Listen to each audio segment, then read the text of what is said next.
Hello everybody and welcome back to World of Tanks, and today I've got for you a video in the IS-6. Now this is a vehicle that I don't actually know if I've ever done a video on before, or if I have, it was a very long time ago. But I've played a game in this thing recently, a couple of games I think I did, quite clearly. You're watching one of them. Just to kind of see what this thing is all about these days, because it has changed a bit, I'm pretty sure, since way back when. It's had some buffs. I think some of the key buffs, obviously, that standard penetration was always an issue. It used to be 175, the traditional Russian 122 D25T variant used to be 175 millimeters of AP pen, but that is now up to 196, which is quite nice. The thing that it struggles with is the premium rounds are only 225 millimeters of penetration, and to put that into perspective, things like the IS-3, and I'm pretty sure the IS-3A, and maybe even the IS-5, they have that as their standard penetration, as their normal rounds, and then even if they have bad premium rounds, it's still better than this thing's premium round. It's one thing that hasn't been changed, and I think one of the reasons it hasn't been changed is obviously because Wargaming don't like changing premium rounds, because, you know, it always causes uproar. Obviously, this thing being 122mm, as you just saw as well, doesn't have the best gun handling stats, but at the same time, I don't think the IS-6 are that terrible, because you are getting, well, what is pretty much like the IS's gun, but up at tier 8. Obviously, one of the big saving graces of this tank is it does have preferential matchmaking. So this matchup, we are on Minsk. It is a tier 8, tier 7 game. There are only 5 tier 8s on each team, and then 10 tier 9s. And can we just appreciate that snipe? Yeah, it's just absolutely mad, really. I said on stream, I played this game on stream, I said, we're going to try it, because IS-6, good sniper there. And it was. IS-2 from pretty much, what is it, 567 meters is render distance range, but yeah, just absolutely mad.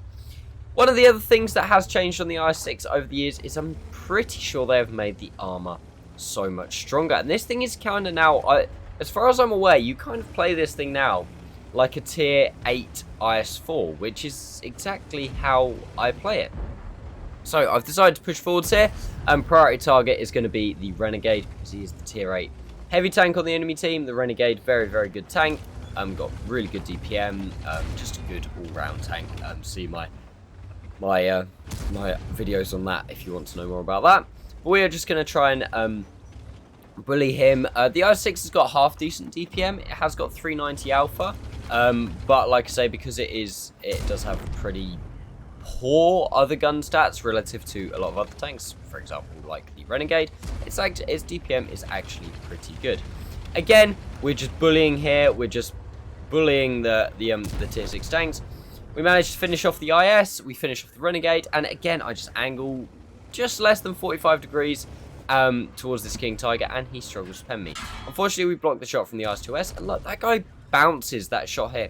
This armor just feels incredibly comfortable, and we do actually take our first penning shot of the game from a super Hellcat of all things, firing AP. Don't really know where he hit me, not really sure what he did, but steering mill in return, and we've already blocked 1,900 damage in this game, which is really nice. And like I said, playing a couple of games of the IS-6, I actually found it like a really, I'm gonna say, comfortable tank to play. It was very much like, I felt like I could rely on the armor, especially in the matchups like this. Obviously, you get it into games against tier 9s. It's a little less fun, but stuff like this, tier 7 tank destroyer, this guy hasn't got bad pen, and I'm just going to face hug him, and you can see him kind of like searching for shots. Obviously, he can pen my cupolas, but the cupolas on this thing are quite small, and I love what I did here. Just back off, he's driving forward, stop, ram him a little bit, back off, drive forwards, and save the shell. Why not?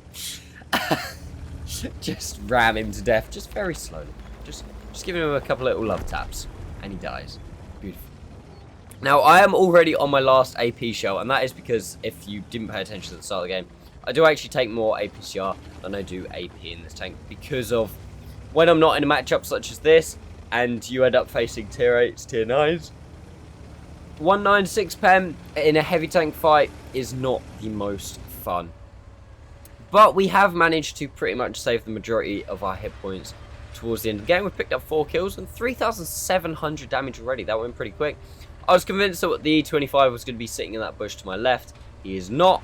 And we're just going to drive around the corner. We're now going to use some of those hit points that we'we've saved up from the rest of the game to enable us to take out the Charioteer. Obviously, the Charioteer has 268mm standard pen.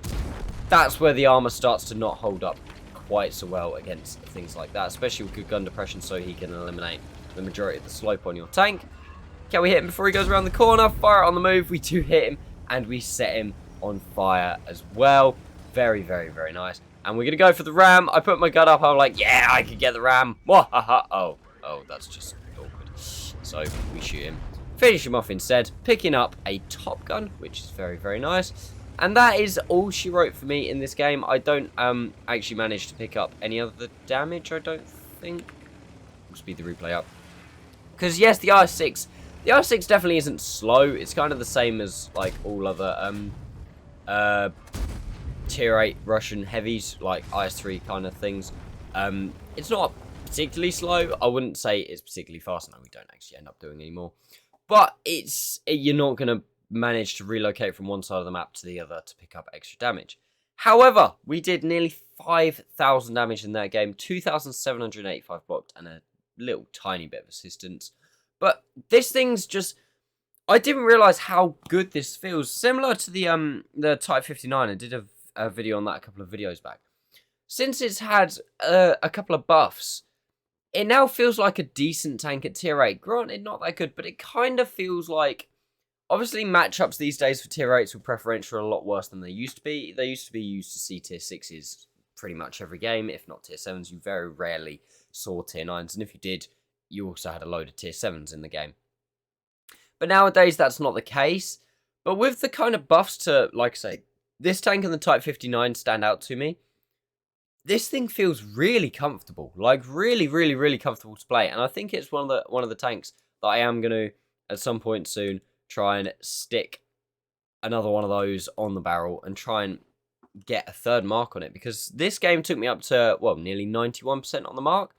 And like I say, it just feels nice. You feel like against most against all tier 7s near enough, and the majority of tier 8s, especially medium tanks, not so much heavy tanks, but especially medium tanks, you feel like your armor, like I say, you could just stand up to things. It's a nice tank to play. And the gun is obviously an issue. It's a 122mm D25T. The pen isn't good. But you can make it work. It's not awful. It's not 175mm pen like it used to be. It is 196 now. And you do have 225 on the premium if you need it. The only thing you really struggle with the 225 pen against is if you're Type 4 heavy, E75... ST1, things like that, and you actually do start to struggle.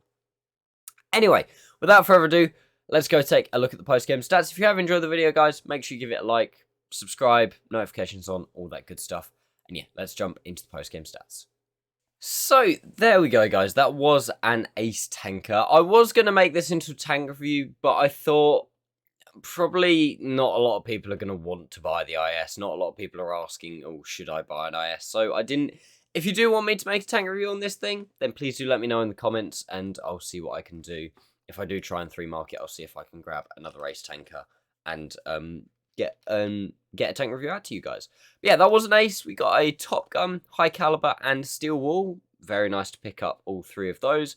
6 kills, 4,946 damage. Very nice game, especially considering, obviously, preferential.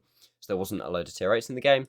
We blocked nearly 2 times our hit points worth of damage. Again, very, very nice. Something that I haven't actually got on this tank is hardening. And it's definitely something that you could benefit from on this thing. Just have those extra hit points. If you get through all of the, what they call field modifications as well. This thing could become quite a tanky tank. Makes perfect sense in my head. And a smidge of assistance as well. Yeah, absolutely smashed the team there. Progetto on my team probably thought he had an amazing game. 3,300 damage, but a Progetto again in that matchup. Like, a Progetto in that matchup is like, oh, so good. IS-6 in that matchup is like, right, I can do stuff here. Yeah, 4,600 damage, 6 kills, 1,531 base XP.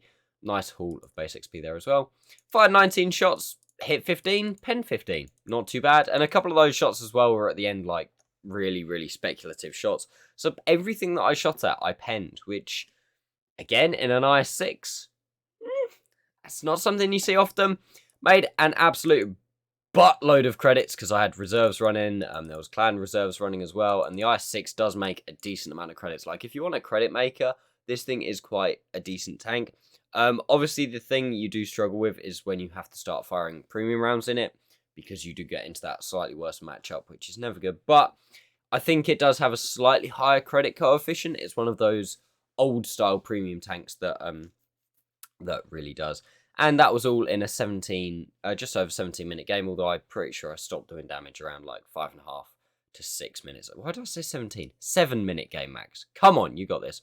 Also, decent amount of XP, obviously, if you convert XP across. It's quite a good for XP maker as well. But yeah, that is all she wrote for the IS-6. I wouldn't think I'll upload, unless you guys want me to, I wouldn't think I'll upload an IS-6 replay again anytime soon. So, yeah, it's kind of nice. I always find it weird when I upload videos in tanks that I'm like, I probably will never upload a video on this tank again. But it's nice to see it up on the channel, and it's always nice to have content on a variety of tanks. But anyway, if you have enjoyed, please give the video a like. New to the channel, subscribe. Make sure you've got notifications turned on. Hopefully, I'll be uploading more regularly now. As I said in the last video, I'm honestly trying to get videos out as quick as I can to you guys, but when I'm working so much, it is tricky. And unfortunately, as of right now, me working pays the bills, YouTube does not. Hopefully one day, YouTube will pay the bills as well, but you never know. But other than that, thank you so much for watching, guys, and I'll see you next time.